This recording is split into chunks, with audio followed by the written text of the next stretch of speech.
कोई खेल बिना दर्शकों के अधूरा होता है तो दर्शक भी आपको दिखाएंगे। खेलो इंडिया बीच गेम्स 2026 में मेरे पीछे आप देख सकते हैं कि किस तरीके से बीच कबड्डी यहाँ पर खेली जा रही है। उत्तर प्रदेश और आंध्र प्रदेश के बीच ये शानदार मुकाबला चल रहा है।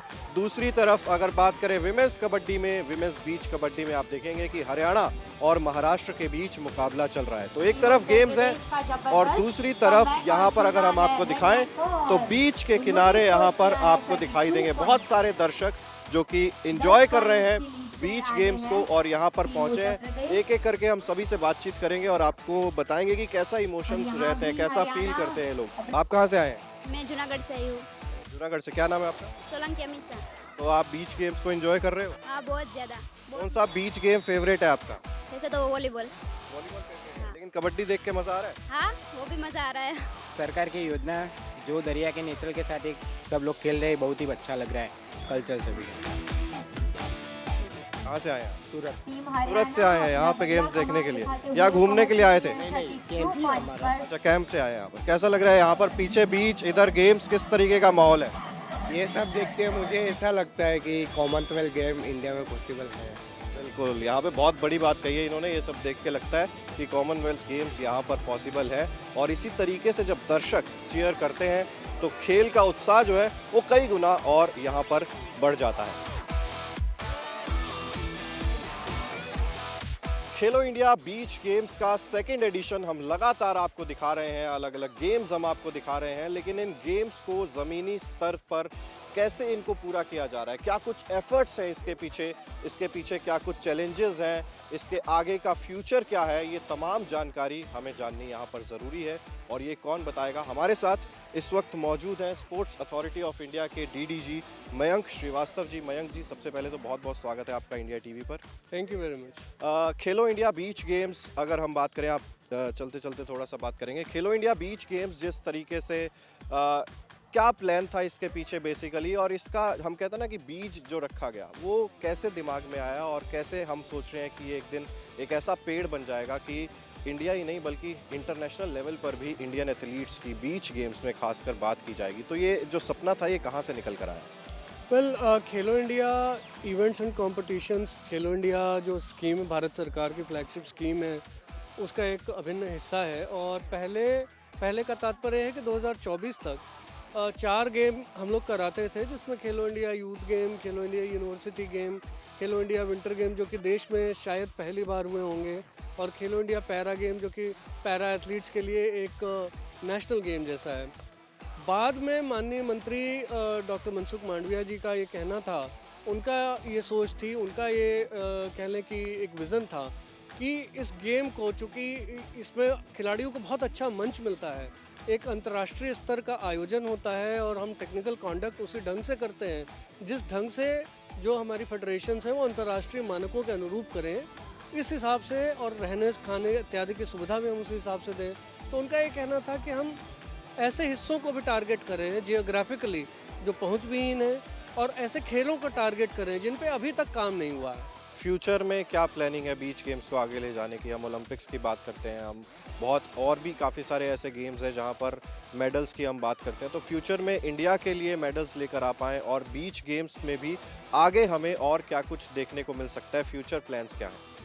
वेल, हर खेलो इंडिया गेम का एक ऑब्जेक्टिव ये है कि खेलों से प्रतिभाओं को चिन्हित करना, उनको अच्छा मंच प्रदान करना और खेलो इंडिया एथलीट बनाने का प्रयास करना, जिससे उनको स्पोर्ट्स स्कॉलरशिप या वजीफ़ा मिलता है, जिससे उनको बहुत सारे ग्रांट्स मिलते हैं जहाँ पे वो प्रैक्टिस करते हैं, तो उनको एक भी पैसा खर्च करने की ज़रूरत नहीं होती और वो सारी उनकी फैसिलिटीज़ उनको दी जाती हैं ट्रेनिंग के लिए। तो यहाँ भी वैसा ही उद्देश्य है। यहाँ पे हमारी TIDC यानी कि talent identification and development committee, उसकी टीम घूम रही है और जो प्रतिभाएं यहाँ से हम चिन्हित करेंगे उनको हम ट्रेनिंग के लिए अडॉप्ट करेंगे साई के जो इकोसिस्टम है उसमें, और साथ ही साथ प्राइवेट में भी कर सकते हैं, उसमें भी पैसे हम लोग देते हैं खेलो इंडिया स्कीम के अंतर्गत। साथ ही साथ ये उद्देश्य ये रहता है कि जैसे एशियन बीच गेम्स हो या वर्ल्ड बीच गेम्स हो, तो भारत उसमें जो पहले जितना परफॉर्म कर रहा था उससे बेटर परफॉर्म करे, क्योंकि हम जो कम्पिटिटिवनेस का लेवल यहाँ पे रख रहे हैं उससे निश्चित रूप से खिलाड़ियों को सहायता मिलती है। बीच गेम्स के सफल आयोजन के लिए आपको बहुत बहुत बधाई और इंडिया टीवी से बात करने के लिए भी बहुत बहुत शुक्रिया आपका। बहुत बहुत धन्यवाद, आप यहाँ आए और मैं आपसे पूरा एक अनुरोध करूँगा और आपके माध्यम से अन्य लोगों से भी कि ये बहुत अच्छी जगह है और इतना एक्साइटिंग बीच गेम शायद ही कभी हुआ हो। तो आप ज़रूर आइए और इसको ज़रूर देखिए। डीडी स्पोर्ट्स पे भी लाइव है और अब बहुत सारे OTT चैनल में, जिसमें आपके OTT चैनल में भी है, वहाँ पे भी है, तो ज़रूर देखें इसे।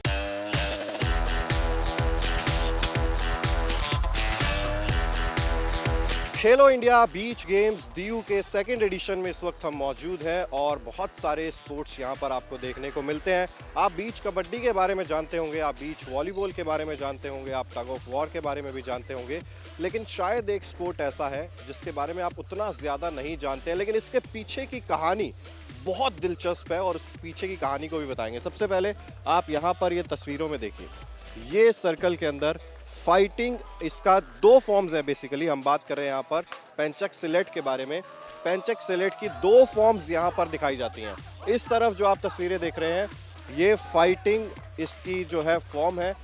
यहाँ पर 2 खिलाड़ी आपस में लड़ते हुए नजर आते हैं। बेसिकली एक मार्शल आर्ट का फॉर्म है और अगर हम यहाँ पर दिखाएंगे भी आपको तो जिस तरीके से फाइट होती है तो 2 खिलाड़ी आपस में यहाँ पर फाइट करते हुए आपको नजर आ रहे हैं। तो यहाँ पर बेसिकली फेस से नीचे आपको पूरा समझाएंगे भी, क्योंकि एक ऐसी शख्सियत से आपको मिलवाएंगे जो इस गेम को मैनेज कर रहे हैं यहाँ पर। और दूसरी तरफ अगर हम बात करें तो एक तरफ फाइटिंग यहाँ पर फॉर्म है और दूसरी तरफ अगर आप नज़र डालें मेरे यहाँ पर लेफ्ट साइड में तो ये आर्टिस्टिक फॉर्म है पेंचक सिलेट की।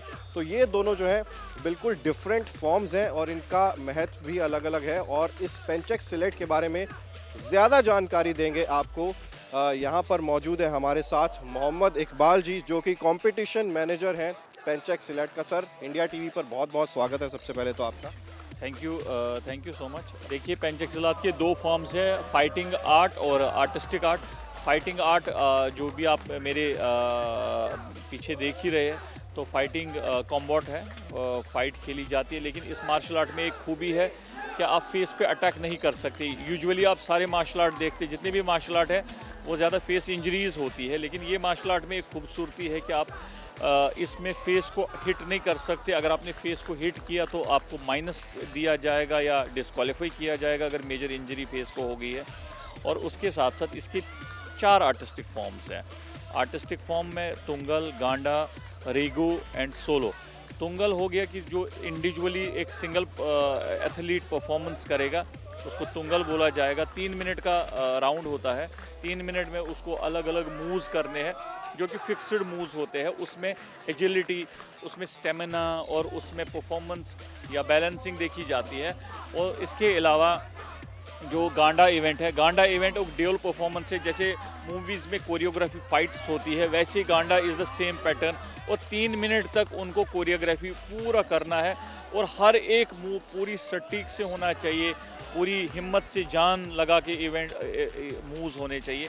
तो उसकी परफॉर्मेंस देख के ही उसको पॉइंट देने के बाद ही विनर करार दिया जाता है। और रेगो की परफॉर्मेंस, जिसमें 3 एथलीट्स होते हैं और सिमेट्रिक परफॉर्मेंस होनी चाहिए, कोई भी उनमें हलचल नहीं होनी चाहिए। जो एक एथलीट मूव करेगा, तीनों मूव सेम टू सेम होने चाहिए।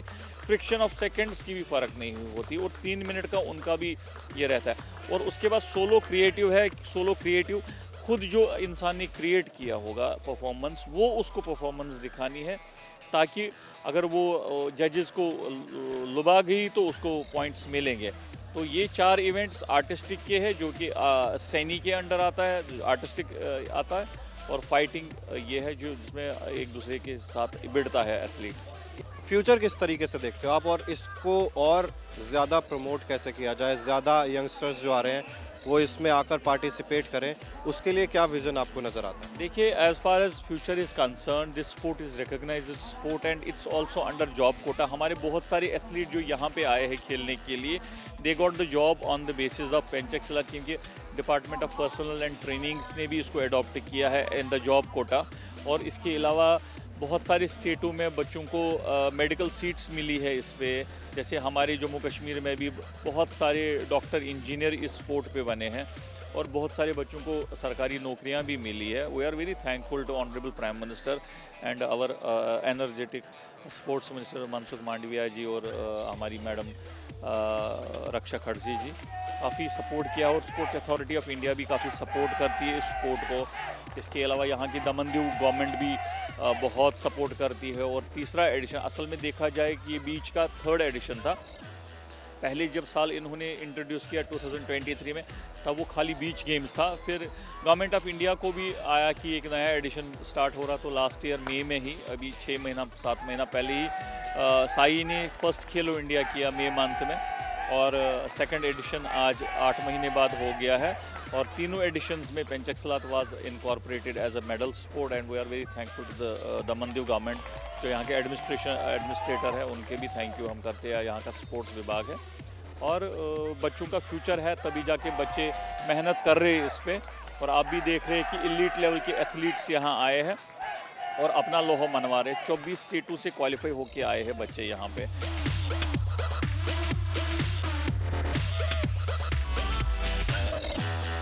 खेलो India beach games 2nd addition यहाँ पर, और वेस्ट बंगाल के लिए पहला मेडल दिलवाया है राजा दास ने। पेंचक सिलेट की हम बात कर रहे हैं, मेंस सीनियर की हम बात कर रहे हैं, और यहाँ पर तुंगल में राजा दास ने मेडल दिलवाया है वेस्ट बंगाल को। और ये वेस्ट बंगाल का इस एडिशन का पहला मेडल है। ये सवाल हर कोई पूछता है कैसा लग रहा है। अच्छा ही लग रहा होगा ऑब्वियसली, क्योंकि गोल्ड मेडल लेकर आना अपने स्टेट के लिए अपने आप में बहुत बड़ी बात होती है, बहुत खुशी की बात होती है। तो खुशी तो आपको ज़रूर हो रही होगी। मैं थोड़ा सा जानना चाहता हूँ आपको कि कैसा आपने शुरुआत की, कैसे पेंचक सिलेट कि मुझे इसमें जाना है और इसमें आगे बढ़ना है, और अब आपका गोल्ड आया है, तो शुरुआत कैसे हुई इस सब की? पिंचर सेट जब ये भारत में आया था 2014 से, तो मेरे दिमाग में नहीं, तो मैं देख रहा था गेम क्या है नहीं है। जब 17 में मुझे मौका मिला, ये मेरे कोच के माध्यम से, मेरे प्रेसिडेंट के माध्यम से, ये और through Yawale sir and Mohammad Iqbal sir, ये द मेन पिलर जो वो bring this game in India. तो मुझे जब मौका मिला कि मैं आई अट्रैक्ट, क्योंकि ये गेम एशियन गेम्स में थे, सी गेम में थे, कल्चरल गेम है, यूनेस्को में है, और कोरियोग्राफ है, वेपन्स है, और I love weapons to martial art, Indian martial art. तो मुझे ये पैशन आ गया कि मार्शल आर्ट पिंचर सेट करना है और डेडिकेट से करना है। तो ये कंटिन्यू 8 साल से मेहनत कर रहा हूँ, सबकी वजह से कर रहा हूँ, बस ब्लेसिंग है सबका।